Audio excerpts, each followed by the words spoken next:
নবগ্রাম বিধানসভার হজবিবিডাঙ্গা গ্রাম পঞ্চায়েত কার্যালয়টি দীর্ঘদিন ধরে রুগ্ন অবস্থায় ছিল। প্রশাসনিক কাজকর্ম ব্যাহত হচ্ছিল। সেই কারণে উদ্যোগী হন জঙ্গিপুরের সাংসদ খলিলুর রহমান এবং স্থানীয় বিধায়ক কানাই চন্দ্র মণ্ডল।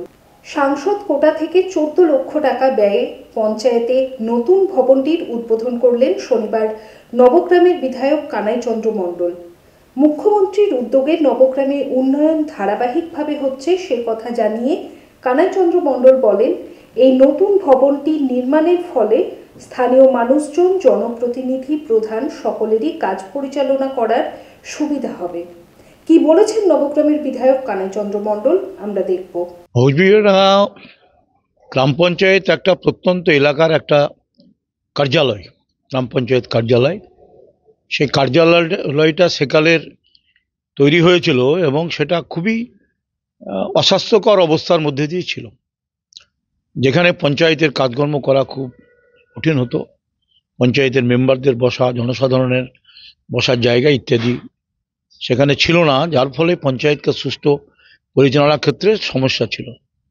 যে কারণে আজকে এমপি ল্যাডের টাকায় প্রায় 14.5 লক্ষ টাকার উপরে টাকা দিয়ে সেখানে দ্বিতলে একটা বিল্ডিং করে সেখানে কনফারেন্স হল, সেখানে কম্পিউটার হল, বসার জায়গা, ঘরটাকে রিনোভেশন করা, টোটাল একটা পরিবেশ তৈরি করা হলো জনসাধারণের স্বার্থে।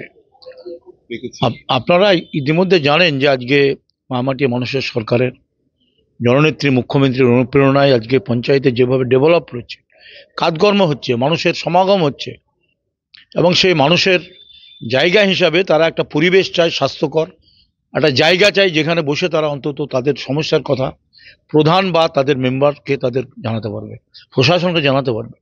সেই ধরনের একটা কর্মক্ষেত্র গড়ে তোলার জন্য আজকে এই ধরনের একটা ব্যবস্থা করা হয়েছিল এবং সেখানে আজকে তার একটা বিল্ডিংয়ের শুভ উদ্বোধন হলো। বিল্ডিং সম্পূর্ণ হয়েছে এবং দারুণ ভালো বিল্ডিং হয়েছে এবং সেখানে খলিলুর রহমানের টাকায় হয়েছে, এমপির টাকায়।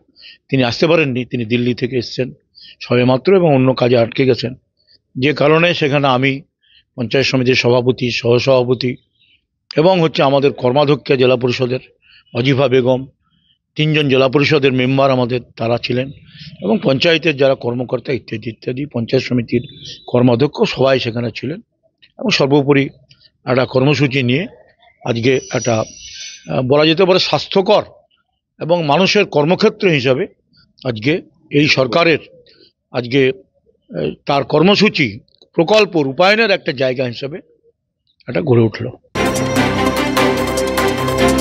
কখনো হালকা সাজ তাড়াতাড়ি, কখনো সেজে গুজে বিয়ে বাড়ি, কখনো বা ওয়েস্টার্ন আউটফিট, কখনো বা পাট ভাঙা শাড়ি।